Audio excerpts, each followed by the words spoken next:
Basmet est architecte et paysagiste. Il mène des projets partout dans le monde qui sont fondés sur l'approche paysagère comme lien, comme moyen de rendre habitable le territoire et comme outil écologique. Alors pour faire cela, il faut changer d'échelle. On n'est pas simplement sur le projet périmétré d'une opération d'urbanisme. En fait, il faut lire le territoire et comprendre la bonne échelle. La première chose, c'est de comprendre le cadrage du territoire et comprendre ce que le territoire veut devenir. On essaye de révéler les points forts, on essaye quelque part de distiller ce que j'appelle un paysage exemplaire, qui sont tous les éléments qui rendent le paysage résilient, fort, reconnaissable. Et en fait, c'est cette image-là qu'il faut révéler à partir d'une lecture de l'existant.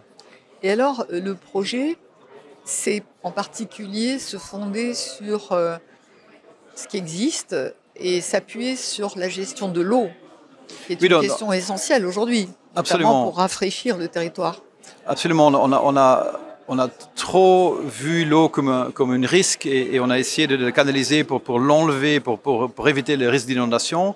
Aujourd'hui, avec le chauffement climatique, avec l'évaporation augmentée, il faut capter l'eau et la garder là où elle tombe, le faire imprégner dans le sol pour les nappes phréatiques, mais aussi pour nourrir les végétaux qui ensuite mettent cette eau dans l'atmosphère et refroidissent l'atmosphère. Et quels sont les territoires sur lesquels vous avez appliqué cette façon de voir les choses ?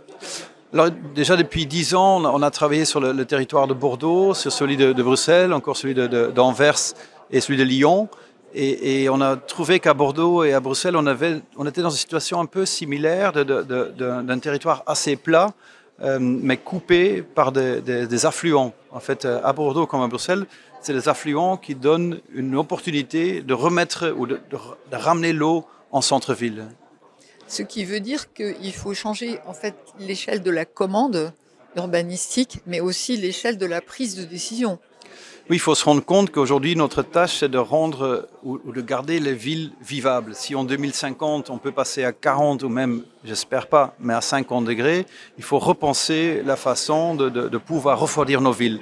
Et il y a deux solutions pour cela, l'eau et la végétation.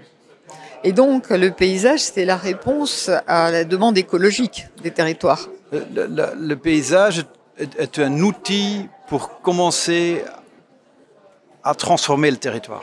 Du coup, je ne suis pas sûr que toute la réponse est dans le paysage, mais le paysage peut être à la fois visionnaire, avec une vision sur le long terme, et pragmatique, avec une action demain qui déjà améliore la situation. Du coup, le paysage a cette force de voir très loin et de savoir ce qu'il faut faire aujourd'hui. Et vous concluez sur l'urgence de ces projets ?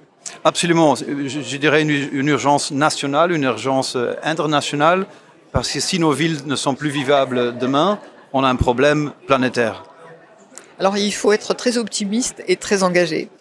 Il faut être optimiste, je pense qu'on a le devoir moral d'être optimiste, et il faut être activiste en même temps. L'optimisme doit inciter une sorte d'activisme pour changer les choses demain, parce que le temps est court. Le temps est court, on a 10 ans pour vraiment éviter le pire. Merci de nous alerter, merci Basmet. Un plaisir.